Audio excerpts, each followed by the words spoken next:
ce que nous sommes. Oh, oh, oh. Fier d'être africain, je suis africain donc je suis. Mes ancêtres ont souffert le martyre pour que je puisse relever le défi. Bonjour le monde, bonjour l'Afrique et bienvenue sur votre tout nouveau rendez-vous Yes We African, un rendez-vous dédié à l'entrepreneuriat en Afrique. Aujourd'hui, on reçoit un entrepreneur véritablement d'exception parce qu'il a tout juste 20 ans, Monsieur Amadou Tall. Comment ça va, Monsieur Amadou? Oui, ça va, merci. J'espère que vous aussi. Très bien, ça se passe plutôt bien, merci. Alors, vous êtes actuellement en Guinée-Conakry, hein, c'est bien cela? Oui, vous pouvez voir, hein, le Nimba, il représente Ah la oui, oui, Guinée. je reconnais le Nimba, effectivement. Comment ça se passe actuellement à Conakry? Ça va, on est en une période où on est appelé à reprendre, où on a de la chance de reconstruire ce qu'il y a à reconstruire. D'accord, c'est plutôt stable en ce moment, c'est calme? Oui, c'est calme et, et surtout, il y a beaucoup d'espoir. Très bien. En tout cas, vous incarnez bien l'espoir guinéen, car à tout juste 20 ans, vous avez sorti votre premier ouvrage. Vous êtes, comme je l'ai dit, entrepreneur, mais vous êtes également poète et auteur. Comment vous est venue cette idée d'écrire et de vous lancer dans la poésie, puis par la suite dans l'écriture de romans? D'accord. En fait, mon aventure avec l'écriture, elle date encore de longtemps. Mon tout premier projet, c'était la participation à un concours. Je devais écrire une nouvelle. Euh, une nouvelle peut parler de la Guinée pour s'inspirer de la célèbre citation de William Sassine qui disait, pas littéralement, qu'il fallait en fait s'arrêter juste à la fenêtre ou marcher, faire quelques pas dans la rue pour voir des faits qui défient l'imagination, des faits qui peuvent inspirer quelqu'un qui a envie d'écrire. Donc, c'était dans cette ordre d'idée que je m'étais essayé.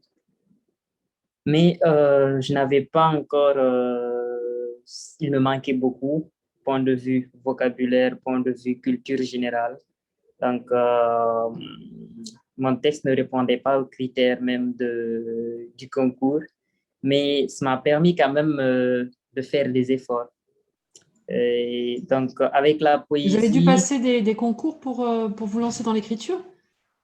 bon, c'était un concours qui n'avait pas marché pour moi. Et ben, pour moi, c'était quand même une expérience. C'était un moyen d'évaluer mes capacités d'écriture et tout. Je faisais la 12e, je me rappelle, c'était en 2018. Et plus tard, dans la même année, j'ai pu découvrir la poésie à travers Facebook. Donc, je défilais sur mon fil d'actualité et je suis tombé sur un poème qui m'a tellement captivé que j'ai eu envie d'écrire. J'ai D'accord. envie de dire, Et à ce jour, vous avez sorti combien d'ouvrages en poésie et en littérature? en poésie, il n'y a qu'un seul, il n'y a que la dictée de mon âme. Ah oui, oui. Euh, C'est la bien d'en dictée faire de la mon âme, publicité. D'accord, oui, j'en ai entendu parler d'ailleurs. Il, super. il a, il a eu des échos assez positifs. Oui. Et la dictée de mon âme est un recueil de 50 poèmes. Et chaque poème a la particularité de traiter un sujet particulier qui concerne la société, qui concerne la vie, qui concerne la jeunesse, qui concerne même l'Afrique. Et d'où vous vient Et justement cette maturité précoce du haut de vos 20 ans? euh, en fait, ce qui m'a beaucoup aidé dans mon parcours, c'est c'est ma proximité avec les personnes âgées. Donc, j'ai toujours côtoyé des personnes qui sont plus âgées que moi et qui ont toujours quelque chose à partager, point de vue expérience, point de vue culture générale. Et j'ai eu la chance de tomber amoureux des séries documentaires aussi. Donc, très tôt, j'étais accro. Donc, plutôt que de s'accrocher aux BD, moi, mes BD, c'était les séries documentaires. Donc, D'accord. Vous êtes Ça un m'a permis, addict à Netflix, d'une certaine euh, manière. voilà. Donc, moi, j'étais plutôt Planète Plus, Sci-Fi, non pas Sci-Fi, USHA TV et Science et Vie, surtout D'accord, Science et Vie. très bien. Donc, Alors, au-delà de ça, vous êtes aussi entrepreneur, vous êtes à la tête d'une petite entreprise. Comment vous est venue cette idée de vous lancer aussi dans l'entrepreneuriat? Et depuis combien de temps que vous œuvrez dans ce domaine? l'idée d'entrepreneur, c'était quand c'était dans la période Covid, quand Covid était venu et que j'étais en stage formation dans une entreprise informatique dans laquelle j'ai eu la chance de faire le community management, d'apprendre un peu la programmation, mais surtout d'aller sur le terrain pour faire de la prospection. Et cette petite expérience de commercial m'a permis de penser à la problématique qui est liée à la vente à la vente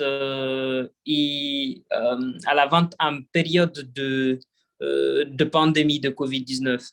Donc, il y avait beaucoup de réticences, il y avait Et la peur. et qu'est-ce que vous vendez dans le cadre de vos activités? Vous vendez quoi?